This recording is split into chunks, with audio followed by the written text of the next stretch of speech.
Phrase fairly repeated this season that a rebuild is required. You alluded to it there. They've started this already with their signings in January, but let's dig into it a little bit deeper because we've asked both of you to pick out the players that need to get cleared out of there. Damien, you might see the Oasis reference for you there.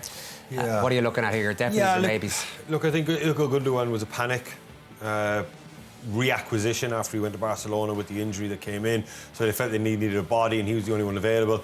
Bernardo Silva has been an incredible servant at Manchester City Football Club and one of the greats. You know, thinking of his performances, especially in Europe, the defensive work he used to do as well as the attacking work. I think Kevin De Bruyne's race has just run as well.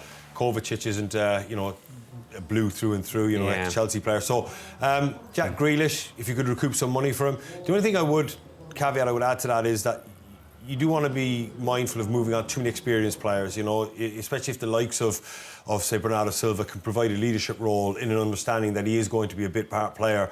I'm open to keeping them. But I definitely think there'll be 3, if not 4. I think Ederson's days could be numbered as well with the amount of mistakes he's made this year. Injuries as well. He's out injuries today, as well, of course. He had a bit of a howler. And then there'll be 2 added. They've already added 4. Really good signings, good age profile. They've already, previous windows, added players with potential to improve, the likes of Doku and Savinho. So I think the rebuild is well and truly underway. Kenny, let's have a look at your picks. There's a few definitely. The definitely actually are quite similar, just with Ruben Dias thrown in there.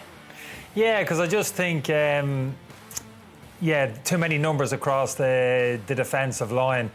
Diaz is probably somebody to get him off the wage. You'd probably recoup some money for him. PSR rules that might come into the equation. Kusnov's really impressed me. He's the future. Roy's still a question mark. That the young Brazilian boy they've brought in. Kanji for me has been the best centre half probably the last year and a half as well. So someone like Ruben Dias, if he's going to stay at the club, he's not going to be a squad player. He's not going to be happy. So get him out the door and get some good money and reinvest. And as far as you're both gone for Bernardo Silva is definitely gone. I know he nearly left at the end of last season, but he's only 30 years of age. Surely there's a bit of life left in his legs. Yeah, I probably agree with Damien in terms of he'd probably keep one of those around the place where it's Gundogan or Silva, as long as they got the right attitude in terms of accepting a smaller role within the squad. That's something Kevin De Bruyne will never do. That's why I think he's out the door. He'd be the saddest one that I'll see go, Kevin De Bruyne, because I think in some respects he's irreplaceable in the team in terms of his passing range, the type of player that he is.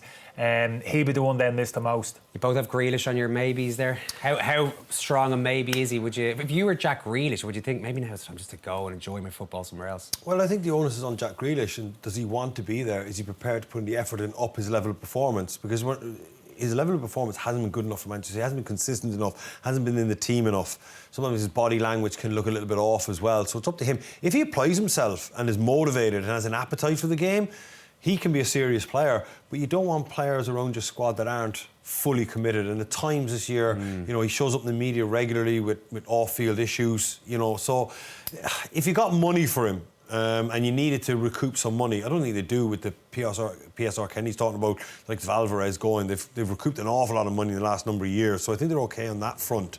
But Jack Grealish, if you got some money in for him and someone wanted him, I wouldn't be averse to it. You have Grealish and Doku down there, so I presume you wouldn't get rid of both of those.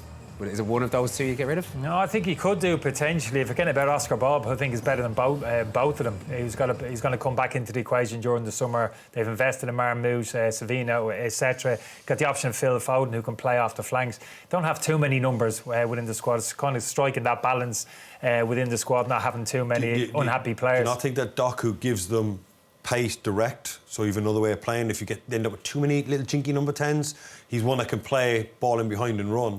Yeah, but not when the defensive block sitting the end of the box. There's no space in behind. I think that's where he struggles a little bit. Don't think he sees clear enough pictures. He's got his qualities, you're right, in terms of that speed and 1v1 situations, but not the highest technically. I think he needs to improve his final products as well. So.